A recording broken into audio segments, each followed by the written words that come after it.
Dad ने जब उससे घर वापस चलने की बात कही तो श्लोक ने मजबूत लहजे में कहा, डैड, मैं अभी घर वापस नहीं आ सकता। मुझे थोड़े दिनों तक काव्या के साथ इसी तरह रहना है, ताकि मैं भी ये जान सकूं कि जय किशन ने अपनी बेटी की शादी आपकी तरह किसी मतलब के लिए तो नहीं की है। श्लोक के मुंह से ये सुन हर्षवर्धन ने बेकिनी से टोका, तुम कहना क्या चाह रहे हो? मैंने अपने मतलब के लिए तुम्हारी शादी की है? श्लोक ने कंधे उचकाते हुए कहा, मैं भी। आप हमेशा से राणावत बिजनेस ग्रुप को टेक ओवर करना चाहते थे। वो आपकी राइवल कंपनी में से एक है, लेकिन किस्मत देखिए, आपके बिछाए ऑफिस पॉलिटिक्स में भी मैं अपने आम अंदाज में ही जय किशन राणावत को भा गया और वो अपनी बेटी का रिश्ता लिए मेरे पास आ गए। आप दोनों ने ये रिश्ता मेरी खुशी के लिए नहीं किया है, बल्कि मॉम। श्लोक ने अपनी माँ की तरफ देखते हुए कहा, आपको तो इस बात की तसल्ली थी कि आपके बेटे ने किसी अमीर घर से रिश्ता जोड़ा है और लड़की सुंदर है, ताकि आपको अपने फ्रेंड सर्कल में मेरी वजह से शर्मिंदा ना होना पड़े और आप अपनी बहू को शो पीस की तरह सबको दिखा सके। एंड डैड, श्लोक ने हर्षवर्धन की तरफ देखते हुए कहा, आपको तो जैसे जय किशन की दुखती नब्ज मिल गई थी, इसलिए आपने इस रिश्ते पर हामी भरी और मेरे साथ इस नाटक में साथ देने को राजी हो गए। आप दोनों ने मिडिल क्लास अवतार मेरी खुशियों के लिए नहीं, बल्कि अपने स्वार्थ के लिए लिया था। श्लोक के मुंह से ये सब सुन हर्षवर्धन और सरिता सकते में आ गए।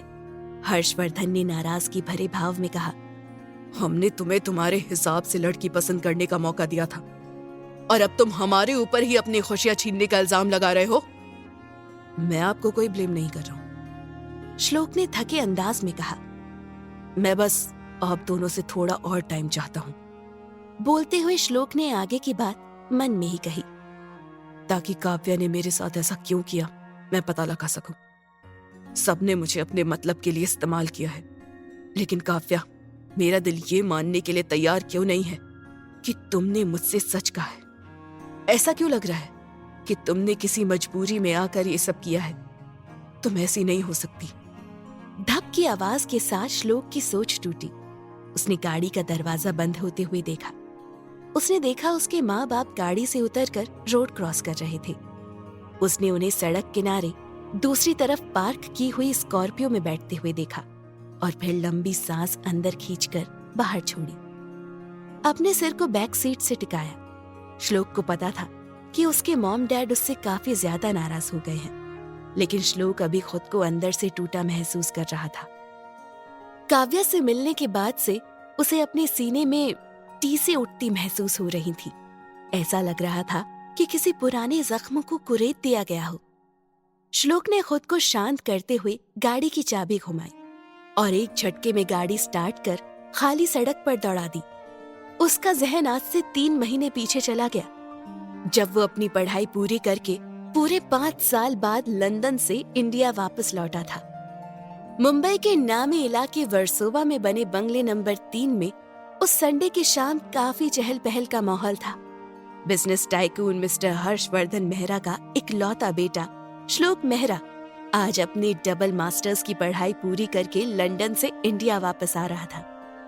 हर्षवर्धन ने उसी खुशी में अपने घर में एक छोटी सी गेट टुगेदर रखी थी, जहां उन्होंने जानबूझकर अपने बेटे श्लोक के रिश्ते की बात छेड़ी थी। हर्षवर्धन की पत्नी सरिता भी उनके हाँ में हाँ मिलाते हुए अपने बेटे के गुणों की तारीफ करती हुई नहीं थकती। हर्षवर्धन के कलीग्स के साथ आई उनकी पत्नी श्लोक की तारीफ सुन और इतनी बड़ी प्रॉपर्टी देख सभी को अपनी बेटी के लिए श्लोक एक आइडियल मैच लग रहा था। सब अपनी अपनी बेटियों के भी गुणगान गाने से पीछे नहीं हट रहे थे। मिस्टर रॉय हाथ में वाइन का ग्लास थामे हर्षवर्धन के पास आए और मुस्कुराते हुए पूछा, अरे हर्षवर्धन, जिसके लिए तुमने ये गेट टुगेदर रखा है वो है कहाँ? हाँ भाई साहब, मिस्टर रॉय की पत्नी सुरेखा ने भी तपाक से कहा, बहुत देर से इंतजार कर रहे हैं, श्लोक कहीं दिखाई नहीं दे रहा। आखिर जिस बेटे की आप लोग इतनी तारीफ कर रहे हैं उससे हमें भी तो मिलने का मौका मिले। हर्षवर्धन के कुछ बोलने से पहले ही सरिता जी ने झिझकते हुए कहा, वो श्लोक अभी घर पर नहीं है। सरिता का जवाब सुन वहां मौजूद गेस्ट को थोड़ा अजीब लगा।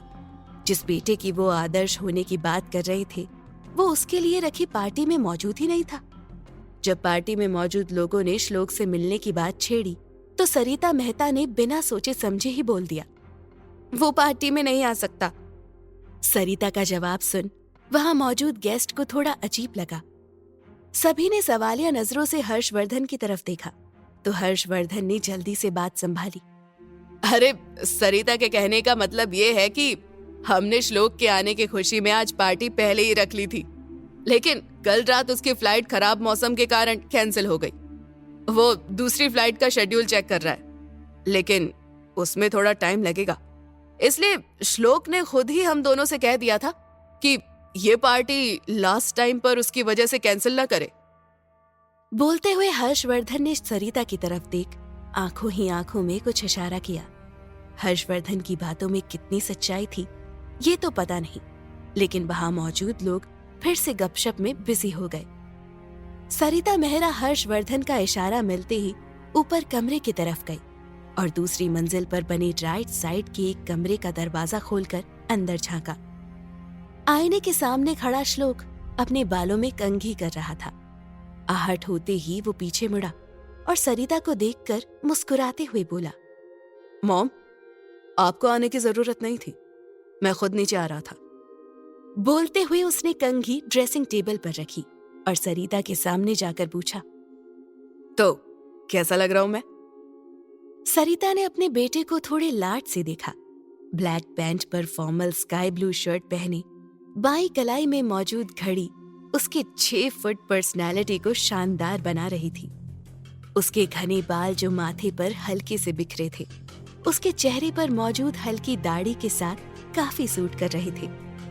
देखा जाए तो वो एक ऐसा एलिजिबल बैचलर था जिससे लड़कियां शादी करने के लिए मचलती होती अगर उसकी रंगत साफ होती। सब क्वालिटी होने के बावजूद भी श्लोक मेहरा, जो कि 30 साल का हो चुका था, कोई भी लड़की उसकी सांवली रंगत देख उससे शादी करने को तैयार न थी। उसका पक्का रंग ही उसकी पर्सनैलिटी को डल बना जाता था।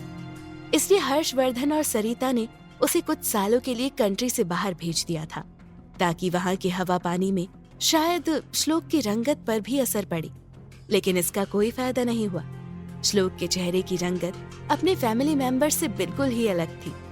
सरिता को कहीं खोया हुआ देख श्लोक ने आगे बढ़कर उसके कंधे पर हाथ रख पूछा, क्या सोच रही हैं आप? सरिता ने सर झटक हिचकिचाते हुए कहा, वो श्लोक, पार्टी तो खत्म हो गई बेटा, अब बस तुम्हारे डैड कुछ बिजनेस मैटर पर डिस्कशन कर रहे हैं। सरिता की बात सुन श्लोक ने हैरानी से पूछा, लेकिन डैड ने तो मुझसे पहले ही कह रखा था कि वो अपने कलीग से मुझे मिलवाना चाहते हैं, और आप अपने दोस्तों से भी, तो ये अचानक। श्लोक को बात समझ ही नहीं आई कि आज सुबह ही उसके माँ बाप ने उससे एयरपोर्ट पर मिलने के बाद ही उसे किसी के सामने नहीं लाने का फैसला कर लिया था। अब वो दोनों अपने तरीके से श्लोक के लिए लड़की ढूंढ रहे थे और आज की पार्टी में श्लोक की तारीफों का पुल बांधना भी उसी प्लान का हिस्सा था। श्लोक को सोच में पड़ा देख सरिता ने जल्दी से कहा, बेटा अभी के लिए तुम आराम करो, थक गए होगे ना, मैं कुछ खाने के लिए भिजवाती हूँ।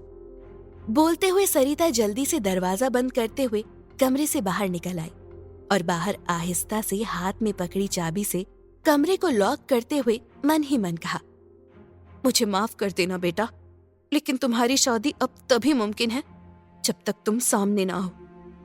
अब जब तक तुम्हारी शादी फिक्स नहीं हो जाती, मैं किसी भी जानने वाले के सामने तुम्हें नहीं आने दे सकती। श्लोक की खुशियां क्या एक्सपायरी डेट के साथ आई थी? क्या काव्या और उसके रिश्ते का कोई भविष्य नहीं है? क्या हुआ था 3 महीने पहले जिसने श्लोक को एक मिडिल क्लास अवतार लेने पर मजबूर कर दिया?